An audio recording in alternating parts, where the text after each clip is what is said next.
Yo, sometimes life calls for a change. Not fake, just different. It'll show you a different way.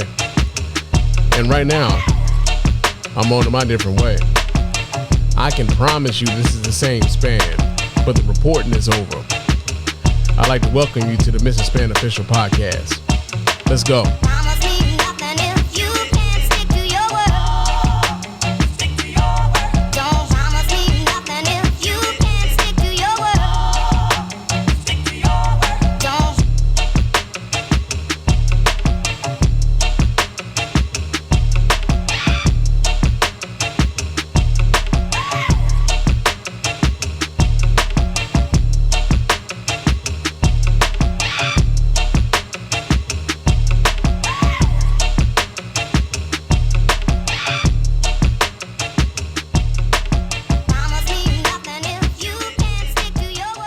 Yo, what's going on, everybody? Welcome to the Mr. Spann Official Podcast. I'm your host, Mr. Spann. This is episode number 49 of the show.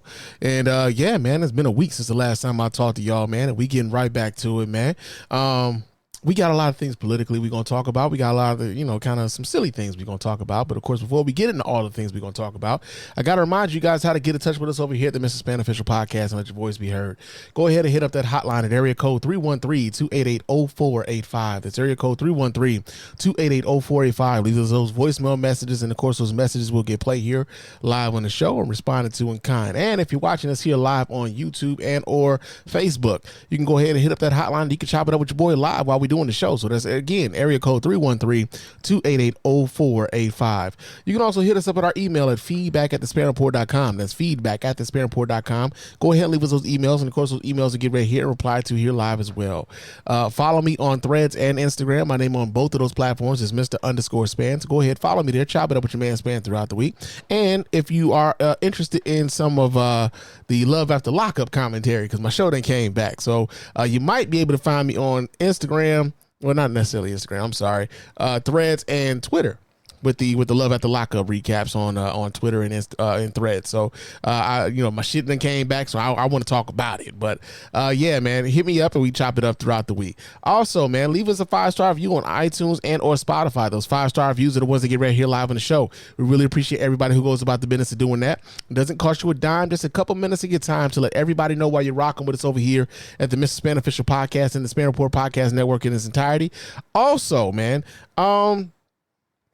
do us a solid, subscribe to the YouTube channel. Yeah, subscribe to the YouTube channel, the Spann Report Podcast Network. Go ahead, subscribe there. Leave us comments on the videos over there, man. We will highlight some of those comments here on the show as they come through, man. We appreciate everybody who does that. Again, this doesn't cost you nothing, but we appreciate every dime that you do, well, every effort that you do and helping us get the word out as to what we got going on over here, and it does help out immensely. So thank you to everybody who's going to do that, and we appreciate it. Also, if you want to get yourself some merch, there will be links in the show notes for you to cop our store, hit up our store, cop yourself some merch, get a t-shirt, get a wife beater, because it's hot outside, man. I mean, it's hot outside, man. And my fucking, my AC decided to go out this week, bro. And it's, I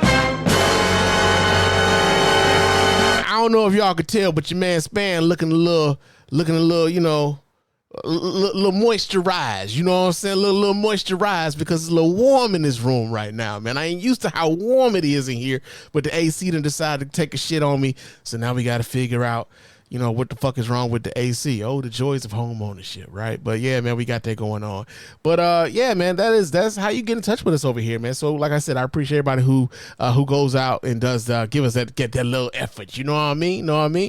But yeah, man. Normally around this time I would just tell y'all some of the shit that I had going on throughout the week, but it wasn't really a whole lot, man. I mean, nigga went to work and came home and watched the news. I know the Olympics is going on right now, man. So shout out to everybody who's really checking out the Olympics and whatnot. I watched a little bit of it earlier today with my in-laws. We were sitting up, we had dinner earlier and watched a little bit of the gymnastics and whatnot. I haven't really caught much of the Olympics. So like I got the opening ceremonies recorded on my DVR or whatever. And eventually I'm gonna get around to watching it because I always like watching like the pageantry of like opening ceremonies and shit. I've already seen that like, there are some folks who had issue with the opening ceremonies and they think it's blasphemous about like maybe mocking the Last Supper and everything. But of course I want to watch it for myself to make the decision for myself as to whether or not I believe that's what it is. And the people that I've seen who are making that criticism are motherfuckers that I don't really respect anyway. So, you got that going on, right? But yeah, man. So like I said, we got a bunch of stuff to talk about, man. Now last week we talked about Kamala Harris becoming the presumptive Democratic nominee for president of the United States, right? And that's been like the overarching thing, and we're gonna talk about that. We definitely are going to talk a little bit more about that. But what I do want to start off with, though, I don't want to like not talk about what happened to Sonya Massey, who was killed in Illinois. And let me pull this story up because I know I got it. Yeah. So there was body cam footage of what happened to Sonya Massey in the moments right before she was killed by the Sangamon County deputy's office or whatever. So we're going to read the story here. This comes out of NBC News. It says authorities released body camera footage Monday of Sonya Massey's final moments before she was fatally shot by law enforcement at her home in Springfield, Illinois. Massey, 36, was killed July 6th after she called the Sangamon County's sheriff's office because she was afraid there might be a prowler outside, according to an attorney for her family in Illinois State Police. Former Sangamon County Deputy Sean Grayson is accused of shooting Massey in the face after he and another deputy were dispatched to her home shortly before 1 a.m. Grayson has been indicted on charges of first-degree murder, aggravated battery with a firearm, and official misconduct, said Sangamon County State's Attorney John Millsheiser. So first things first, I'm glad that they were prompt in this and that they charged this particular police officer with murder, right? With murder. Now, I'm not sure. The sad part about this is that it would have taken them having the body cams for them to even go that far, right? Because there were times where this would have just been swept under the rug. And I know that a lot of folks would say that, especially in the age of the body cams where some of these police officers are turning off body cams and everything else, the fact that this has kind of been mandated and like nationally instituted kind of makes it harder for them to kind of cover up. Now, what we would like is for them to not be so lax, or better yet, so late in how they disseminate this information to the public. But the fact that, this information is out and this particular police officer has already been charged with her murder is it's a positive sign. Said Grayson pleaded not guilty last week, according to his lawyer, Dan Fultz, who declined the comment after the body camera footage was released. In the footage, Grayson and a second deputy can be seen knocking on Massey's door a few times until Massey opens it. "Please don't hurt me," Massey is heard saying to Grayson. The second deputy was not identified by authorities. "Why would I hurt you? You called us." Grayson responds, You responded, "Why would I hurt you? You called us."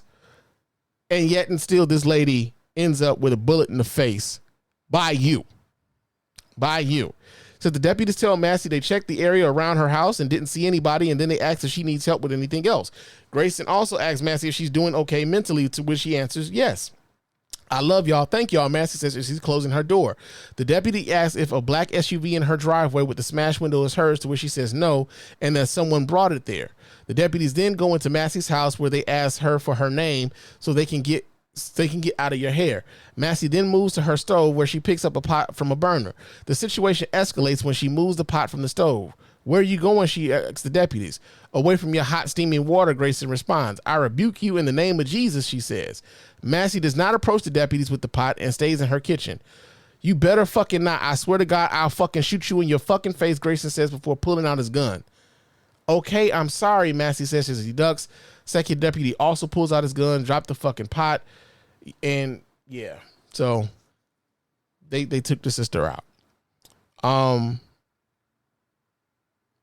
She deserves to be here. And there's no excuse for what happened to this woman in her own home. When, again, like I said, ironically, this Grayson officer said, "Why would we hurt you? You called us." And the end of that interaction, she ends up losing her life at the hands of the people who were charged to serve and protect her. Right now, one of the things that I think is very interesting is that Donald Trump has essentially promised to. Let me pull this up. Donald Trump has essentially promised law enforcement that they should be immune from situations like this. That's the dumbest thing I've ever heard in my life. There's no wonder you get D's and everything. Yeah. That's the dumbest thing I've ever heard. But this is what Donald Trump is saying. So let me go ahead and pull this up so you guys can see right along with me here. Let me pull this up so you guys can watch this. But check this out, as Donald Trump, in front of a rally of folks, says that he's trying to give police automatic immunity for this shit. So let me just turn that up. And let's see what he's talking about here. Check this out, y'all. That we're going to give immunity to police so they can do their job. I'm giving federal immunity to police officers so they can do their job. Now, here's the thing about that, right? Why would the police need federal immunity to do their jobs, right? The only time anyone ever really needs immunity is when they are accused of doing something wrong, possibly have done something wrong, and they're scared of the consequences of what might happen from them doing something wrong. And here's the other part. For those of you who think that, you know, the idea of a president possibly needing immunity in order to do the job, like, I want y'all to think about the fact that we've had 46 presidents up to this point, and in the entire length of the time that this nation has been a thing, we've had 46 of them. Not like none of them outside of Donald Trump, and possibly Richard Nixon has actually asked for or thought that they should be immune from the crimes that they committed while they were in the office. That's not how it works. That's not how any of this works. But that's how they wanted to, right? Now you think about this for a second. Donald Trump wants the police to be immune from being held accountable for possibly wrongfully killing someone on the job. Donald Trump also wants himself to be immune from any crimes he may have committed while he was president of the United States. Now, the interesting thing about the immunity is that in no case are they saying, "Nah, we didn't do it. We should just be able to get away with it." There is no argument about whether or not they did it, just that they should be able to get away with it. And so, you know, part of the reason, I even like this whole thing with Donald Trump and bringing that up and tying that into this story, I had a little bit of a back and forth with a longtime friend of mine, man. I've pretty much kind of like curated my friends list on Facebook heavy, right? I don't associate. I'll say this, like with everything. I do not associate with Trump supporters. I do not. If you listen to, you know, how I talk about these sorts of issues on the podcast, man, you will know, and it wouldn't be a surprise to you. You've seen the countless examples of why someone like myself wouldn't fuck with someone like a Donald Trump. But I had a friend, man, who, like, for whatever reason, feel as though he connects with Donald Trump. And like the weirdest thing about it is that I know that Donald Trump wouldn't piss on him if he was on fire. And the reason why I know that is because I know my friend's living condition. I know his socioeconomic background. I know the things that he has to deal with. And Donald Trump is the antithesis and also would be very antagonistic towards his situation. And yet I'm in a situation, I'm in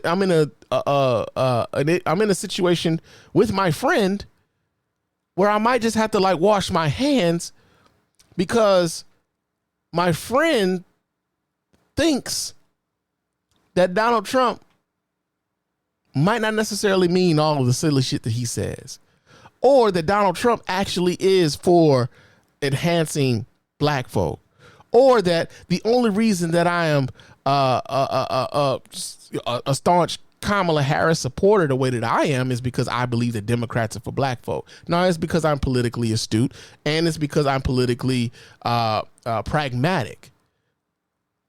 I think oftentimes, man, when it comes to black folks and their votes for Democrats, it's as if folks don't give us the credit for actually knowing who benefits us and who doesn't, who's for our interests and who isn't. So when like I can document how many times that Donald Trump has been antagonistic towards me, antagonistic towards people that I care about. I think oftentimes, man, with friends who would, you know, you got this political thing, and people tend to believe that you shouldn't lose friends and relatives over politics. But when the politics involves the marginalization of not only myself, but of those that I love, it's not so much about agreeing to disagree. And it's not even so much about my opinion, because oftentimes people think it's just about opinions. No, it's not about opinions. I've watched these motherfuckers do what they do. We've documented these motherfuckers doing what they do. It's not opinion. Everything that I have against Donald Trump has been documented. The motherfucker gets out here and just says the shit in front of everybody and thinks that we just supposed to like just not take him seriously while he's seriously doing shit. So yeah, man, the fact that something like this happens, and then I see my friend post that she should be alive, but also he's a Trump supporter, it doesn't make fucking sense. Because again, Donald Trump would give this police officer immunity so that he can do his job. Fuck out of here. Fuck out of here. And especially after what we saw on January 6th. Right? After we saw what happened on January 6th, they was all about back in the blue until the blue was telling them to get the fuck on. Now they was beating the fuck out of the blue at the Capitol. And there's a fucking fly in here. God damn it. And he's annoying the hell out of me. But yeah, man. So, Sonya Massey was killed by the police while she was asking them for help. And it's just another unfortunate incident in a long stream of incidents where we have people of color calling out to the police, and the police not necessarily treating us with the same level of care, that they would be treating, you know, many other communities around the nation, right? But we got that going on. Let's see, we got a comment here. Adam Cook in the comment, he says, a criminal running for president vowing to protect criminal behavior. Not only that, man, come on, bro. You couldn't even get, it's folks who, if you're a felon, they take your right to vote away from you. Meanwhile, you got the governor of Florida making sure he like, yo, man, I'm going to make sure that Donald Trump has the right to vote in Florida, while he's at the same time trying to keep other felons from being able to vote in Florida. Right? There are people who can't get jobs because they are convicted felons. How many Republicans do you think are going to ask any of these employers to ban the box? Don't worry, I'll wait. I'll be a monkey's bare-assed uncle. I'd be surprised if it happened. They're not going to ban the box. They're just going to make this exception for him. Just for him. This is what they do. This is what they do, man. So yeah, man, we got that going on. But I do want to send my sincerest condolences and prayers to Sonya Massey's family for what happened to her. And in memory of her, I think we would all be remiss to not do everything that we can to not allow someone like a Donald Trump to ever, occupy the White House again. Real talk. Now, that being said, I do want to laugh at what happened to some Trump supporters in Charlotte. I do want to laugh at what happened to some of these motherfuckers, man. So let me do this here, man. Let me pull this video up so you guys can watch right along with me here. Because this was funny to me, man. This was absolutely fucking hilarious. So let me do this here. I gotta pull this up. But so there was a Trump supporter rally. There was a Trump rally in North Carolina, in Charlotte. And a lot of folks showed up to this rally. Unfortunately for them, they couldn't really find parking. Parking was at a fucking premium. But what they ended up doing was they parked in like some private property shit. And a lot of their goddamn cars ended up getting towed. Yeah, man. So let me go ahead and share my screen so y'all can see this right along with your boy. And here we go, man. Let's see. Let's see what happened to the Trump supporters in Charlotte, man. Check this out. Dozens of people found themselves stranded after today's rally because their cars were towed. They had parked in a nearby Dunkin' Donuts parking lot. The drivers told WBTV the Dunkin' Donuts gave them permission to park there, but the towing company tells a different story. Clearly, the Dunkin' Donuts the Dunkin' Donuts people did not give them permission to park their cars there. Now people who came from miles away are stuck with... Or, better yet, because it feels better to say this, they did give them permission to park their cars there with the express intention on getting their shit towed, which will make the story even fucking better, man, which will make it even better. With no vehicles. WBTV's Ron Lee has this exclusive story tonight. He's joining us now live. So, Ron, this has got to be very frustrating for folks out there tonight. That's exactly right, John. As a matter of fact, I talked to dozens of people who were stranded here. They told me basically the same thing. They parked here in this parking lot, went to the rally, enjoyed themselves, came back, and their cars were simply gone. A lot of these people came from hours away, and now they've got no way to get home. He said from across the street, it's not there. They must have towed it. The Crump family had just come from the Donald Trump rally, driving over 2 hours to get here and parking just a couple of blocks away. But when they walked back to where they thought their car was, it was gone. The other parking places were shut up, and they were other people saying the same thing when they came too. This is probably the parking attendant, man. Ain't this a bitch? I'm waiting on some action to jump off in here. You heard what Mr. Molly said. We top flight security of the world, Craig. Shit, not just the city, the world. The motherfuckers was listening to Day Day that told them to let them park their cars there. Oh, shit.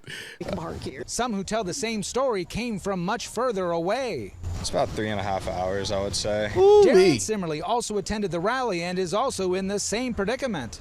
He had told us already that people had been towing, that our car was probably gone. With huge crowds swarming the parking lot at Bojangles Coliseum for Wednesday's Trump rally, parking was at a premium.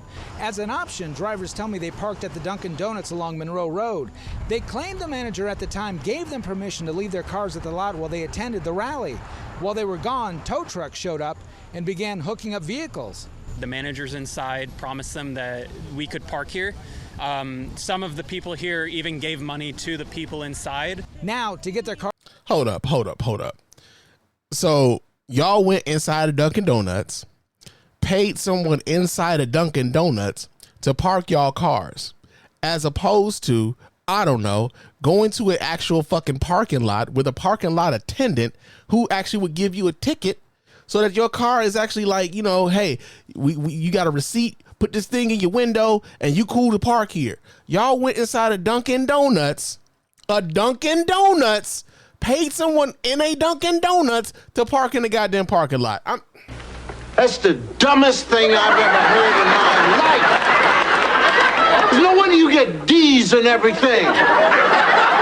Like, low-key, I really hope it's like some brother named like Otis in the back, you know, who's like really, you know, who had the plan all together. And he's like, oh, they gonna be down here. Oh, I got something for them. But because we don't really fuck with them, it's just...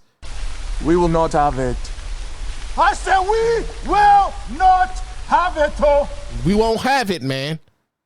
But these motherfuckers got their shit towed. Ooh-wee. Cars back, they've got to pay hundreds of dollars to the towing company. I called Gotcha Towing, the group responsible for pulling the cars out of the lot. They told me over the phone there was a sign warning people illegally parked cars would be removed. They also said the manager at the Dunkin' contacted them, asking them to pull the vehicles off their property. They told me the only way people could get their cars tonight was to pay the $380 towing fee, then abruptly hung up. But something very fishy is going on because I've never seen this happen before. Josh. Supposed to feel sorry for that bitch. I don't. Schmoer says he went to confront the Dunkin' manager and claims they locked the doors on him and refused to come out.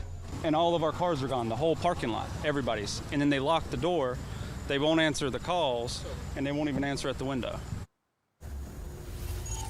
Now, a couple of hours ago, Charlotte-Mecklenburg police did show up here on the scene after being called by those stranded drivers, but there simply wasn't a whole lot they could do at this point.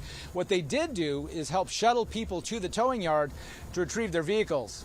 In Charlotte, I'm Ron Lee, WBTV, on your side. Wow, what an ending for these people that traveled all these miles to go to that rally. For Peter Warner. That's what they asses get. You know what? Man, listen. Niggas get their cars stole every day, B. Niggas get their cars towed every day, B. So hey, listen. All I'm saying is your boy Spann ain't really got a whole lot of motherfucking sympathy for that crowd. You know what I'm saying? But, had that been a Biden crowd, I'd have been more like, oh, that was different. But it wasn't. So we ain't. So that's what it was. But yeah, you got that going on, man. Trump supporters got their shit towed the fuck away. Now, another story that we got here, while we talking about Trump and shit, was did y'all hear that the FBI Director Christopher Wray is actually suggesting that Donald Trump may not have actually been shot by a bullet at all at the assassination attempt? Yeah, man, that actually was said in a Senate, like in a congressional hearing. So let me pull this story up because yeah, like they don't really say that sort of shit all the time. Do I have it? I'll be goddamn. I do not have it. I thought I did. All right. So anyway, Christopher Wray, who's the director of the FBI, was calling into question whether or not Donald Trump was actually shot by an AR-15. He said that there has been inconclusive as of yet whether or not Donald Trump had been shot by, had been shot or had been hit by a bullet. They're still trying to figure out whether there had been bullet fragments, whether or not there had been maybe some glass that had sheared off from like the teleprompter, whether or not there had been maybe some ricocheting going on. But Donald Trump has refused to actually release any of his medical records concerning whether or not he was actually shot or not. Right now, the interesting thing about his refusal and the Trump campaign's refusal to actually release any of the medical documents is that, yo, man, for a good 3 weeks, we were inundated with whether or not Joe Biden was physically and mentally competent to run the country. After that debate, after that terrible debate that Joe Biden had, people the world over, and some on the left, whom I still have some level of animosity towards, because I feel like y'all that was some bullshit, to be quite frank. I felt like that was some bullshit what y'all did to Joe Biden. But like the media themselves, like no matter what Joe Biden did, whether Joe Biden went out there and spoke for an hour or so to to the media about foreign policy after the NATO summit.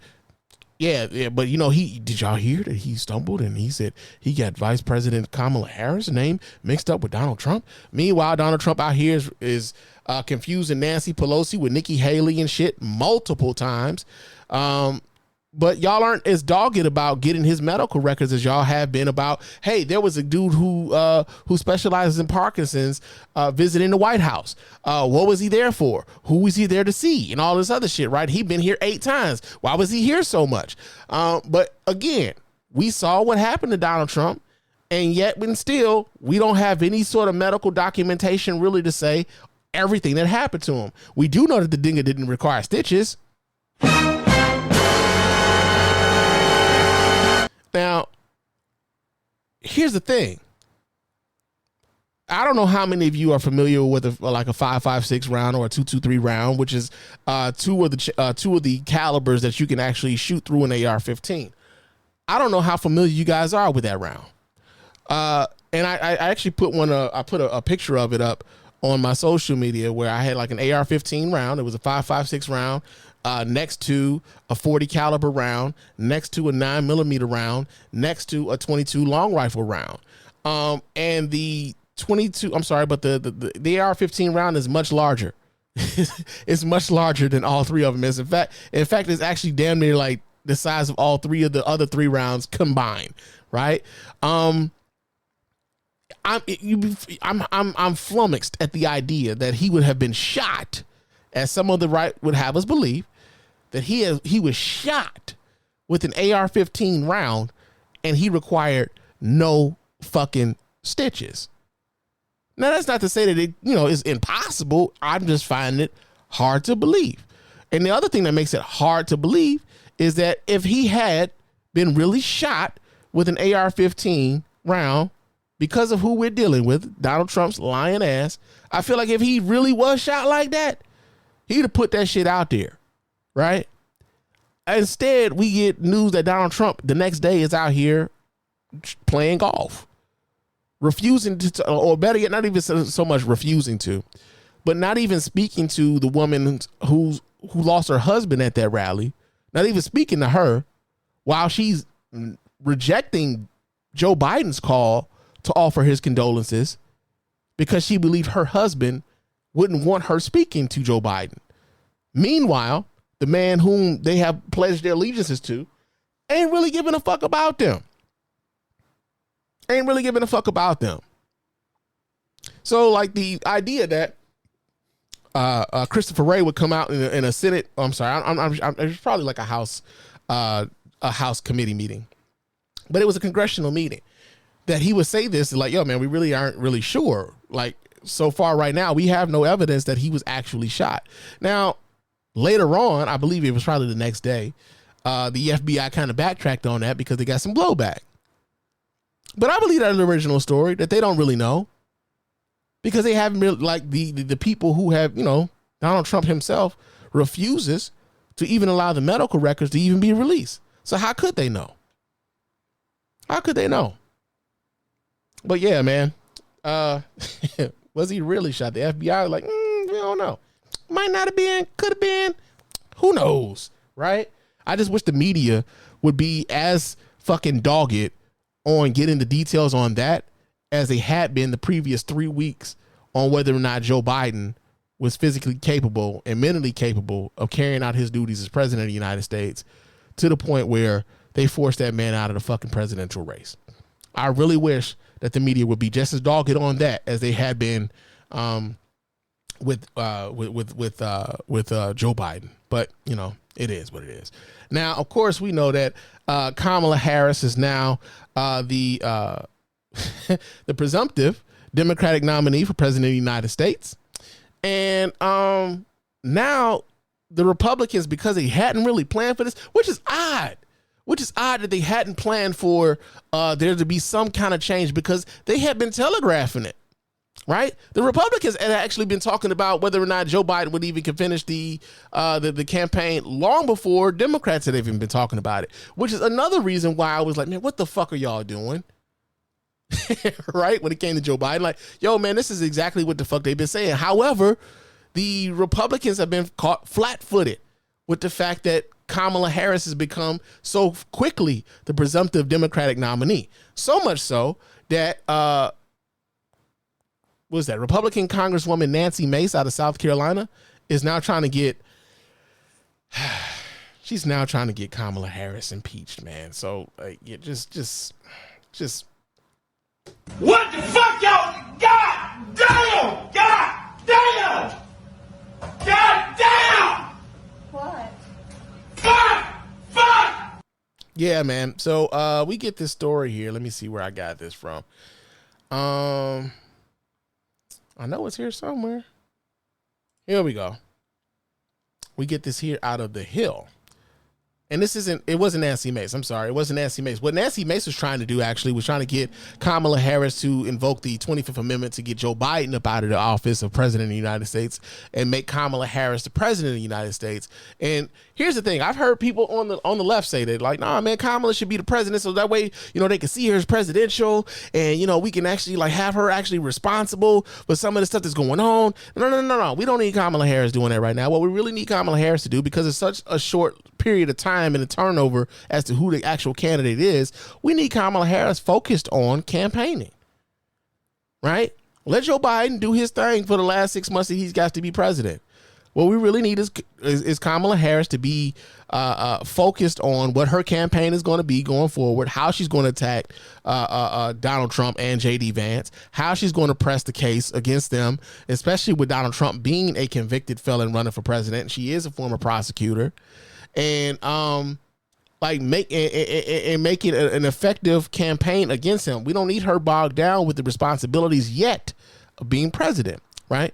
But a Tennessee Republican by the name of Andy Ogles filed articles of impeachment against Vice President Harris on Tuesday as Republicans ramp up attacks while she launches a presidential campaign. The filing expands on previously introduced articles that targets Harris' record on immigration, a GOP rallying cry against the vice president. He added a second article in the new filing which claims that Harris covered up President Biden's mental well-being, constituting a breach of public trust. While Biden ended his re-election campaign Monday, he has maintained that he will finish his term and is in good health. Kamala Devi Harris has knowingly misled the misled the people of the United States and the Congress of the United States, principally to obfuscate the physical and cognitive well-being of the president of the United States, Joe Biden, the filing reads. Now, of course, we know that this ain't going no motherfucking where, right? But it's part of the thing where they don't really have a way to really attack Kamala Harris in any real way, right? Even the thing that they talk about with her being in charge of the border. Name me one time in the history of this nation where the vice president of the United States was responsible for any legislative or administrative what's the word that I'm fucking looking for here? It's escaping me now. But name me one time where the vice president was solely responsible for any sort of domestic policy, any sort of foreign policy positions for an administration. Name me one. Can you guys name me anything that Dan Quayle did for the United States that he was held responsible for? How about Al Gore? Can any of you name me anything that Al Gore really had to do for the United States other than be ready to become president should anything happen? What about Dick Cheney? Can you name me anything that Dick Cheney actually did, outside of, really press the idea of torture being acceptable after 9/11? How about motherfucking Joe Biden himself? What was Joe Biden's real role outside of just being the white man to make the black president seem palatable to white folks? It's been real interesting to listen to people talk about Kamala Harris having not done anything when her sole responsibility as vice president of the United States is to break ties in the Senate, preside over the Senate, and if something should ever happen to the president, step in the president's position. That's all the vice president is really expected to do in the office. That's it. So it's been amazing to me to watch and listen to folk who don't really know how they fucking government works lately, to be like, yo, man, I ain't seen Kamala, man. What she really be doing, man? We don't see her. We don't know nothing about her, man. What she doing? And then in the same breath saying they don't know nothing about her, talk about how, man, Kamala was out here locking niggas up, man, when she was attorney general in California, man. You know what I'm saying? While you out here supporting the motherfucker that want to lock everybody up, nigga, that's some bullshit, man. She was locking motherfuckers up for weed and everything. And then you look into what actually happened, and you find out that, when it came to her being the attorney general of California, that actually less people were being locked up for marijuana possession in California, that there was actually a program for guys coming out of jail to stop them from recidivism and going back to prison, that they had a re-entry program into society to keep these guys from going back into jail. When you learn what the actual policy positions that this lady holds, and you compare that to what the Russian propaganda that we got from 2020 that y'all are still repeating, right? Prime example. Give y'all a prime example. It's been real interesting to listen to folk talk about how Kamala Harris ain't really black, despite the fact that her father is Jamaican. And if you told anybody else that you was from Jamaica, chances are they would assume you was black. Right now, suddenly being Jamaican ain't black enough no more. Right? I get it. And a lot of you motherfuckers fall for that ADOS, FDA Tariq Nasheed bullshit. And, even that Yvette Carnell lady and all that other, the bullshit trying to separate the diaspora from each other. Right? Which is dumb, because when you get here, chances are white folks ain't making no distinctions between you or anybody else. They see all of us as niggas. So the fact that y'all are actually out here trying to make distinctions amongst each other while they trying to oppress all of us is dumb as shit. But whatever, right? Kamala Harris got an Indian mom. She's got a black father from Jamaica. Kamala Harris ain't black. Kamala Harris grew up in Oakland, California. Yeah, that doesn't mean she's black, but I know a whole lot of black folks in Oakland, California. As a matter of fact, Oakland, California is almost kind of seen as like a sister city to Detroit, man. There's a whole lot of Detroit motherfuckers who like really connect with Oakland niggas, right? Like they really do see each other as sister cities. I don't know if it's the pimp culture or whatever else, but it's like people really do feel as though Oakland and Detroit are like sister cities to one another within the United States, right? Large black population there. There's a contingent of people who feel as though like, yeah, man, that there's a lot of black culture in Oakland, California, as well as it would be here in Detroit, right? That's not black enough. Then she goes to Howard University, one of the premier HBCUs in the country, right? She could have probably went to fucking, I don't know, Harvard or Yale or Princeton or Stanford or somewhere else. She went to Howard, all the way across the fucking country, right? Howard. They call Howard the Mecca as far as HBCUs are concerned. Now, I went to Tennessee State and I resent that shit, but you know what? Whatever, right? Whatever. She went to Howard. That ain't good enough for some of these niggas, right? Yeah, she got a Jamaican daddy. She grew up in Oakland and she went to Howard, and then she pledged AKA, right? The first and oldest black sorority in the United States, right? But that ain't enough for these motherfuckers neither. And here's the rub. It shouldn't even fucking matter. Shouldn't even matter any of that. Because again, it's about the policy, right? Now here's what's funny. While you got motherfuckers out here talking about Kamala Harris ain't black enough to be, representing black folks as president of the United States. Meanwhile, Republicans out here calling her everything but a child of God. Meanwhile, Republicans out here saying that she's a DEI hire, right? She's a DEI hire. The only reason that Joe Biden picked her was because she was black and they said that he needed a black woman. So why the white, as again, like I told y'all, the white folks think she black. Why don't you? Because they gonna treat her like she a nigga. Same way that we gonna treat you, like a nigga. But she ain't black enough. Anytime anyone of color is in any position of consequence, they say it's a DEI hire. Any of us, you got that job because you were of color, not because you were qualified. With the express intent being that unless you are a white male, you got that job because you were trying to fill, the employer was trying to fill a quota. Never mind the fact that for Kamala Harris, they're like, yo, man, I'm pretty sure that woman won a statewide race. I'm pretty sure that woman won a citywide race. I'm pretty sure that woman won a national race with both Joe Biden as his vice president. So again, how is she DEI? And why don't we ever apply DEI to white folks when they get positions based upon the demographic that they identify with, or the demographic which would possibly make them more palatable? Why aren't we calling Mike Pence a DEI hire because he's an evangelical and Donald Trump needed his credentials in order for him to be able to have some credibility with those folks? Why don't we say that? Why don't we say that when Barack Obama was the presumptive Democratic presidential nominee and he chose Joe Biden as his running mate, that Joe Biden was the DEI hire because Joe Biden would make him palatable to those white audiences who wasn't necessarily sure about the black boy being in front?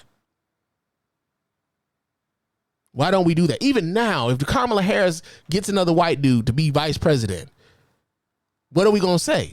Oh, it's because we need to shore up swing voters in the blue wall, and or we need to probably maybe it's gonna be Roy Cooper from North Carolina, so we could probably get one of those southern states to appeal to those people. Why isn't that diversity, equity, and inclusion? Because we're diversifying the ticket, we're excluding no one, and we're including those who wouldn't necessarily be in our fold. We never do that when it comes to white folks. But when it's black folks, Republicans, by and large, they can't wait to throw out DEI, which is a euphemism now for saying nigga. Before it was CRT, which was a euphemism for nigga history. Right? So, like, I want us to pay attention to what they are really saying. Like, it's blatant, to be quite frank. It's blatant, to be frank. But even now, like I said, with this, they can't necessarily attack Kamala Harris for her positions. So they try to make it about who she is as a person, who she is. There have been pictures of her going around where she was attached to when she was dating Montel Williams, right? I mean, shit, this is before she probably had any aspirations to be president of the United States, probably even before she even thought that was even a feasible idea. But even if that's the case, so what? She was a single woman dating somebody. So I was like, and then they floating these pictures around like, oh, shit, all I see, I'm like, damn, Kamala was looking good than a motherfucker back then. Y'all thought this is a bad thing? Like, I mean, shit, why wouldn't Montel want to holler? I mean, shit, I would holler. The fuck? It starts becoming a thing, and then, like, it's so bad.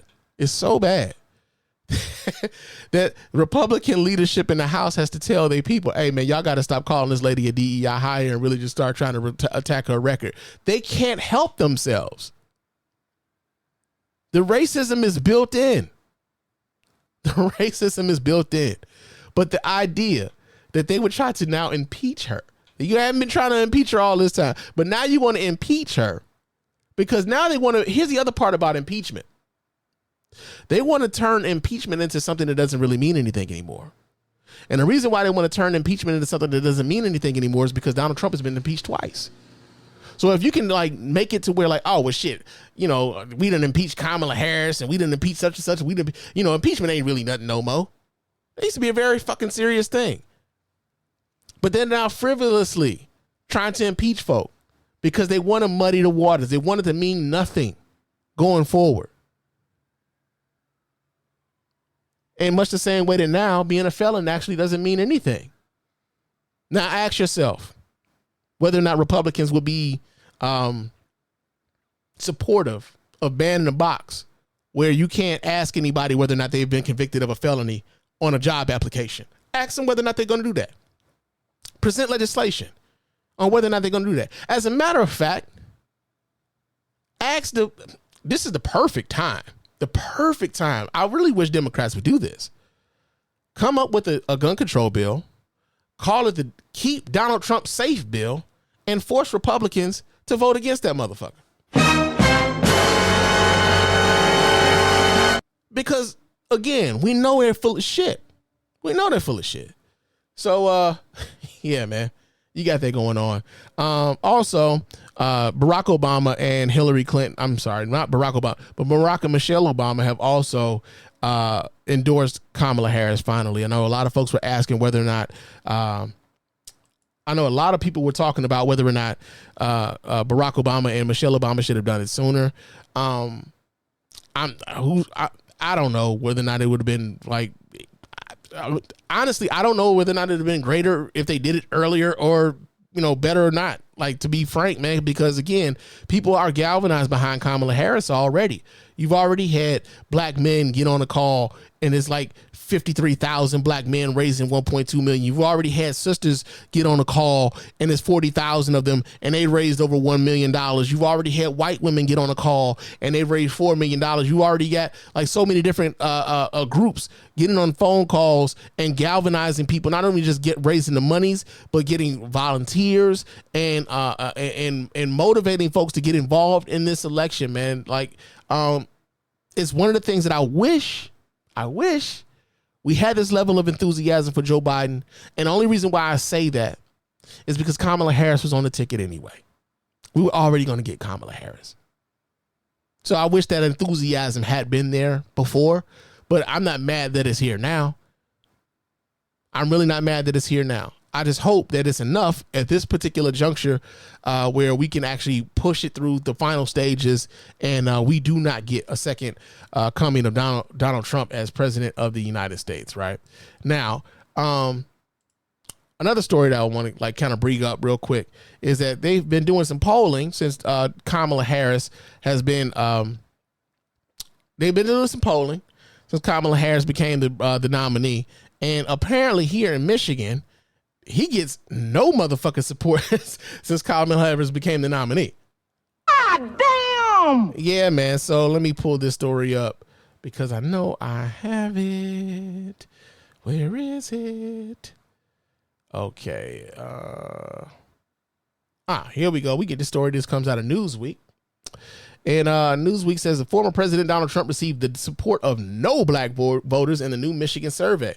The WDIV Detroit News poll found that the presidential race is a dead heat between Trump and the Republican nominee and Vice President Kamala Harris, the presumptive Democratic nominee, with each receiving 41% of support.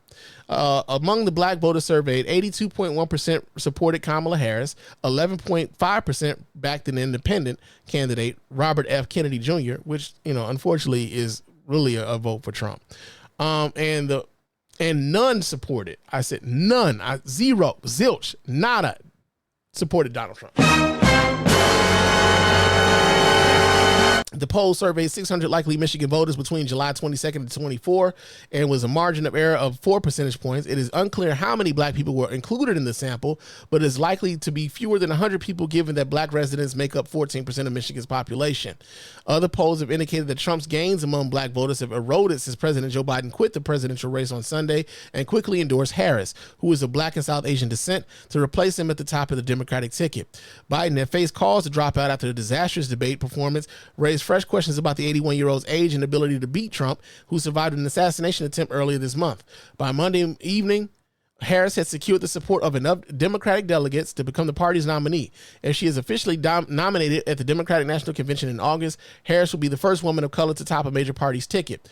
A CNN poll conducted earlier this week found that Harris had the support of 78% of black voters, while Trump had 15%. It surveyed 1,631 registered voters who had previously participated in CNN polls in April and June. One earlier poll that showed Trump, who won only 8% of the black vote in 2020, had 23% of black voters supporting him, while 73% back Biden. Now, I'm going to say this right now. I believe that 23% number was a bit inflated. I don't believe that there's been that many niggas who really wanted to vote for Donald Trump. I think that some of the quote unquote attempts that Donald Trump had to appeal to black voters were racist in and of themselves.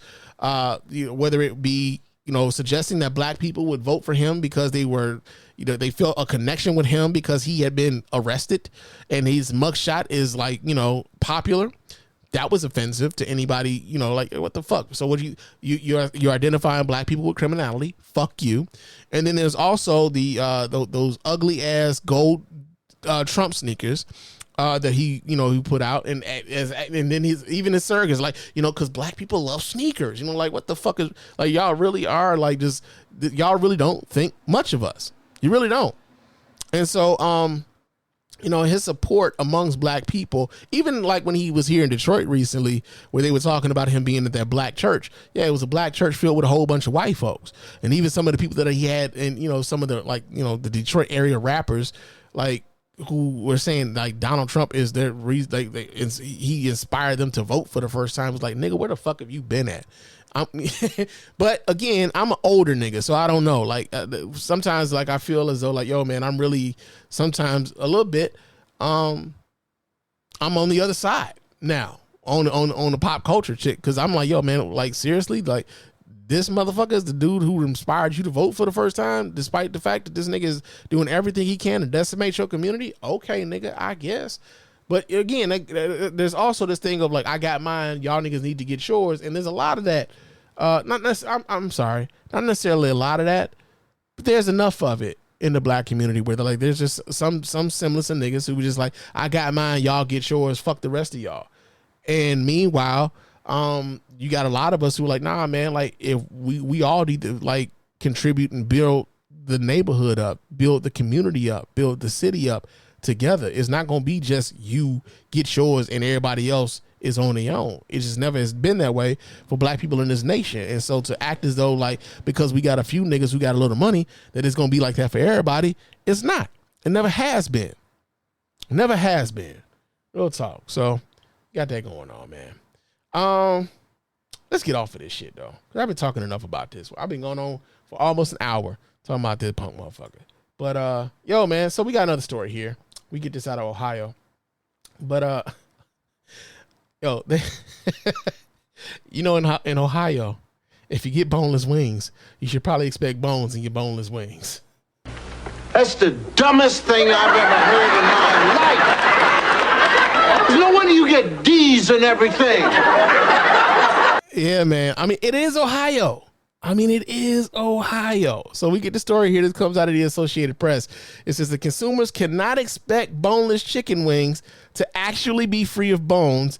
A divided Ohio Supreme Court ruled Thursday, rejecting claims by a restaurant patron who suffered serious medical complications from getting a bone stuck in his throat. Michael Berkheimer was dining with his wife and friends at a wing joint in Hamilton, Ohio, and had ordered the usual boneless wings with Parmesan garlic sauce when he felt a bite-sized piece of meat go down the wrong way. 3 days later, feverish and unable to keep food down, Berkheimer went to the emergency room, where a doctor discovered a long, thin bone that had torn his esophagus and caused an infection. Berkheimer sued the restaurant, Wings on Brookwood, saying the restaurant failed to warn him that so-called boneless wings, which are, of course, nuggets of boneless, skinless breast meat, could contain bones. The suit also named the supplier and the farm that produced the chicken, claiming they were all negligent. In a 4-3 ruling, the Supreme Court said Thursday that boneless wings refer to a cooking style and that Berkheimer should have been on guard against bones, since it's common knowledge that chicken have bones. Nigga. Oh man, hey.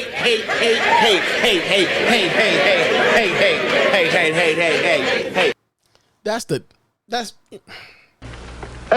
dumbest thing I've ever heard in my life. No wonder you get D's and everything. A diner reading boneless wings on the menu would no more believe that the restaurant was warranting the absence of bones in the items than believe that the items were made from chicken wings, just as a person eating chicken fingers should know that they have not been served fingers, just as Joseph D. Dieters wrote for the majority. The dissenting justice called Dieters' reasoning utter jabberwocky.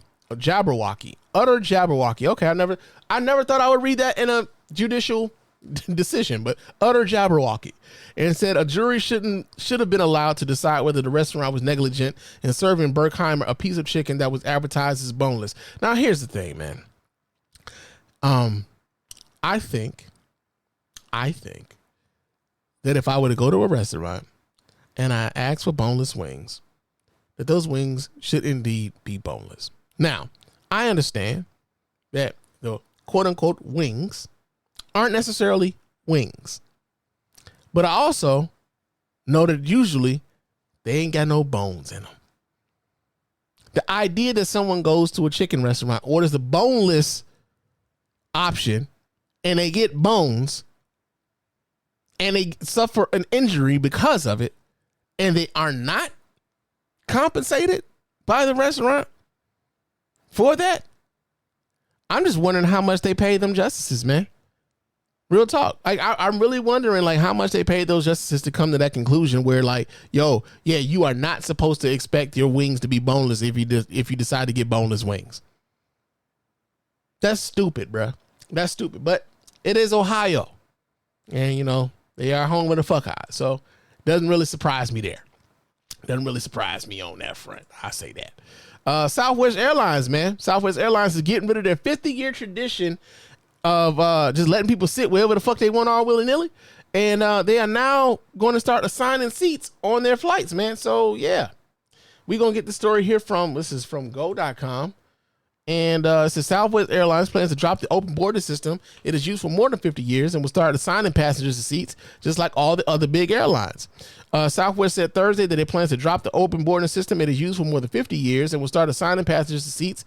The airline said it has been studying seating options, running tests, and surveying customers. Southwest discovered that preferences have changed over the years, and the vast majority of travelers now want to know where they are sitting before they get to the airport. I mean, I know I do. You know, when I would fly, man, one of the first things I do is I try to find myself a window seat, or either myself or my wife a window seat. We both like window seats. So if I can find us both a window seat, one like right in front of or behind the other, that's cool. If we sit next to each other, that's cool, so long as we close. But we both like the window seats. And if, you know, push come to shove, if we can't get one of those, give me that aisle seat. But damn it, neither one of us really want that middle seat, man. It just don't. Says Southwest's unusual boarding process started as a fast way to load passengers and limit the time that planes and crews spend sitting idly on the ground, not making money. It helped the airline operate more efficiently and even squeeze a few more flights into the daily schedule. It was one reason that Southwest alone among U.S. airlines remained profitable every year into the coronavirus pandemic. Here's how it works. Instead of being assigned a seat when they buy a ticket, Southwest customers check in exactly 24 hours before departure to secure their spots in boarding lines. In the beginning, the first 30 to check in were put in the coveted A boarding group, guaranteeing them a window or aisle seat. Dawdlers landed in B, which was still okay, or C, which would often result in a middle seat. The system became less democratic over time, and Southwest let people pay extra to guarantee a spot near the front of the line. Despite that, many Southwest loyalists still love open seating. The airline thinks they will adapt. Now, I haven't flown Southwest in quite some time, man. I remember the last time I was flying on Southwest. I used to fly them quite regularly. I was a ramp agent for a different airline back when I was in Chicago. I used to work at Midway Airport, and I was on the ramp. And that's one of the things I miss about working for the airline is that I used to be able to fly for free. The only thing about flying free is you was flying standby. And the only way you got on that plane, if there was seats left on that plane for your ass to get on. But so that was the last time I actually flew Southwest. And when I was flying Southwest, I would always board last because I was a standby passenger. But yeah, man, I guess it's going to take some time for folks to adjust. It's been so long that that I've ever did anything like this where I feel like shit. I'm surprised it took them this long to make the changes. But I did see some folks online, man, especially on Threads. There were some folks who were a little bit pissed off about the fact that they now have assigned seats and everything else, and you couldn't just sit anywhere you wanted and whatnot. But yo, man, it's about time. They should have been did this a long time ago. But yeah, that's happening. Get new assigned seating on Southwest Airlines.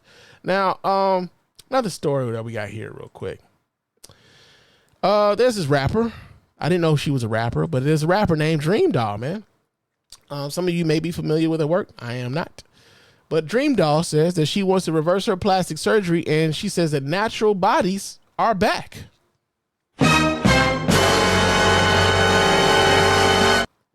Shout out to those of us who didn't know they actually went any motherfucking where. We get the story here. This comes out of balleralert.com. It says that this past weekend, Dream Doll appeared on the ZZ Mills show and got candid about wanting to reverse her plastic surgery. She opened up about the pressures that led her to alter her body. It's like I went and got surgery because of the pressure, she said, adding, I kind of want to transition back to my natural body. Dream Doll shared her desire for a more natural look, reflecting on current trends. I feel like natural bodies and more slim thick. I feel like that is what's in right now. I wish I could have my A cups back so bad because I miss little boobs. It'd be hurting my back and stuff. It's like nothing fits. All my stuff has to be custom tailored. It's a lot of maintenance and I'm tired. Now, here's the thing though, right? Although it sounds as though, it's good that she would probably just want to get back to who she naturally is. What it sounds like is that like she's just dropping one trend for another, right? Where you thought that like, okay, so I had all this pressure to get, the breast implants and probably the Brazilian butt lift and like, maybe some liposuction and everything else. And you felt pressure to do that. And now, taste in some quarters, maybe changing a little bit. And now you feel a little bit of regret that you did all these changes to your body, and now the aesthetic is changing, and you kind of want to change back to who you were before because the aesthetic has changed. But ultimately, you're still kind of following a trend, unfortunately. At least what it sounds like to me.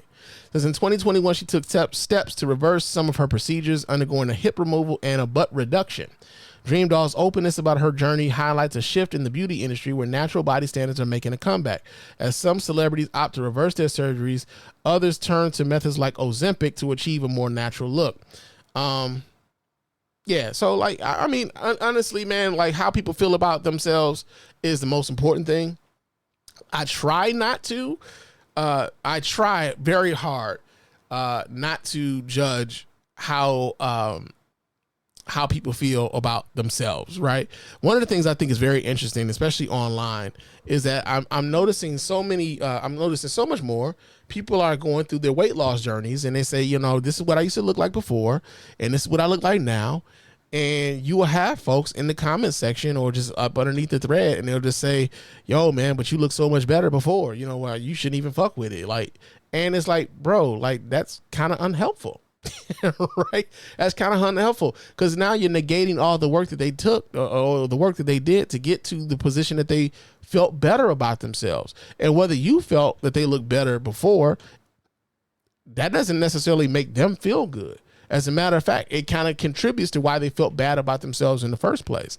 So I'm very cognizant of the fact that there's a lot of people who have you know, body image issues, and that they're working this stuff out in public.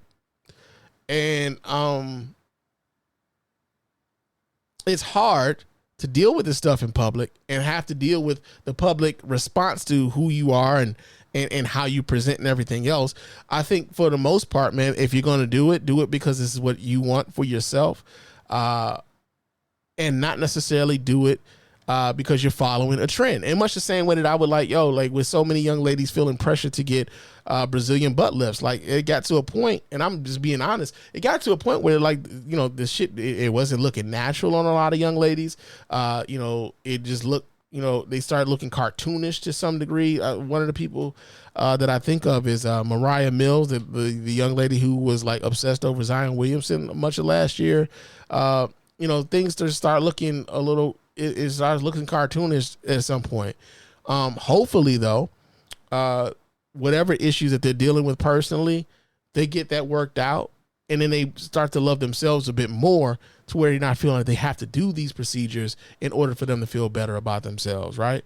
I mean, and it's not just the women, man. Like, I mean, think about people like Busta Rhymes, man. Like, I'm seeing people talk about Busta Rhymes and hit like how his weight is fluctuating, and whether or not Busta Rhymes is on the Ozempic and everything, and he got a big head and a little body and all this other stuff. I'm sure that doesn't necessarily make Busta Rhymes feel all that good to watch how you niggas talk about him on social media. Meanwhile, he's dealing with this in a very public way. And so yeah, man, I would hope that, like, I would hope that someone like a Dream Doll would, you know, find some peace in just being happy with who she is and like what she looks like, you know, and just leave it there, right? And not so much give a fuck about what the aesthetic or the what's popular, what the popular aesthetic is, and just being happy about who she is as a person, and happy in her body, and comfortable and healthy, right? Happy, comfortable, and healthy. I would hope that that's what Dream Doll is aiming towards, right? So yeah, we got that going on. Now, our last story here, man, as I say this, our last story, there was an incident here. I say incident because there was actually many incidences here in the city of Detroit. There was a show. There is a show called, apparently, the Baddies, right? It airs on a network called Zeus. I've never seen this Zeus network, never watched an episode of this Baddie show. All I know is my social media was being inundated with pictures of fights happening in downtown Detroit amongst young ladies, right? And yeah, it was bad. So here's what I'm gonna do. I'm gonna show this video, and then I'm gonna talk a little bit more about this. So let me pull this video up so you guys can watch right along with me here. Give me a second while I do this here. This is okay, this is this page here. All right. And let me swap that.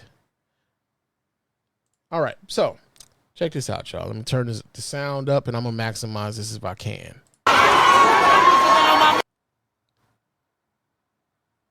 Okay, now that's as big as it gets. That's as big as it gets. But okay, here we go.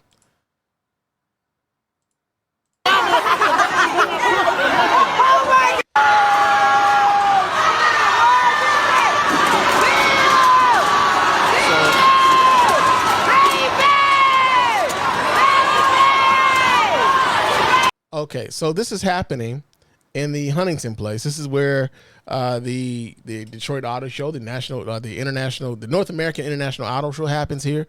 The NAACP Freedom Fund Dinner happens here. A lot of conventions happen. That's the convention center here in the city of Detroit, right? And there was fighting happening. There was spotlights and cameras abound on these young ladies while they were doing this. Now, again, I had never heard of this Baddie show, but apparently, I guess Baddies is it is an extension or a spinoff of the old Bad Girls Club from back in the day. And apparently, there was a casting call for all of the girls from the Midwest to come to Detroit to audition to be on this show, right? Now, one of the things about let me pull this down because we don't need to see this shit anymore. But one of the things about this sort of programming, and I'm not one to say I'm above any of this shit, to be frank, right?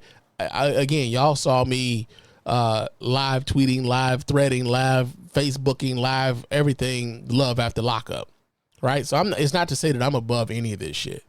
What I am a little bit perturbed by was I was saddened by like the so many young ladies felt like they had to comport themselves in this way to get an opportunity, right? So many young people feel as though they have to behave in this way in order to get attention. And in an age where attention and social media, clicks, views, likes, dislikes, comments, when the attention is the currency, oftentimes, unfortunately, this is what you get, right? Now, I am not one of those folks, and I've said this, I've been like this for years.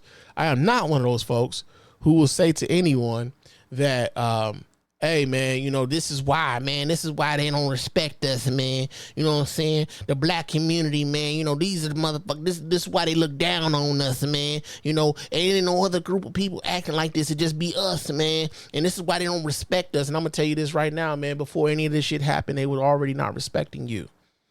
You're not about to put this on these young ladies as a reason why the powers that be don't respect you. You could have walked in that job interview at a racist office, and whether or not you had the credentials and you had the look, because you were already who you weren't getting that job, and it had nothing to do with whether or not you presented yourself as respectable or not. And I saw a lot of that out on social media, especially here in Detroit. I saw a lot of people wanting to denounce these young girls for their behavior. And that's not to say that I'm not. I feel like the behavior was terrible my damn self. I would hope that my daughter didn't feel like she needed to do anything like this. I would. But at the same time, I'm more so upset at the people who would think that this sort of behavior is what we need to promote in the community, right? I'm talking to people like a Natalie Nunn. I'm talking to people like Cash Doll here in Detroit, who was one of the judges here in Detroit. I'm talking to people like, hold on, let me make sure I pull this up. Let me make sure I get this right, because we're going to look at the people who were associated with this, who had actually, who had some vested interest in this thing going off. So let me make sure I pulled that up so y'all can see that. Let me do this. Yeah, here we go. So yeah, main stage judges, Natalie Nunn, Dream Doll, who we just got to talking about. Hold on, I'm not even sharing this with y'all. My bad. My bad. Here we go. But yeah, Natalie Nunn, Dream Doll, who we just got finished talking about, Cash Doll, who is a rapper out of the city of Detroit. These were the main stage judges for a show like this. Baddies Midwest, Baddies Gone Wild, right? Special guest, Asian Doll. I mean, I don't know what, like, the doll thing is a real big thing, I guess. Never heard of her, but okay. And hold on, there's more. There was another one that I wanted. Oh, yeah.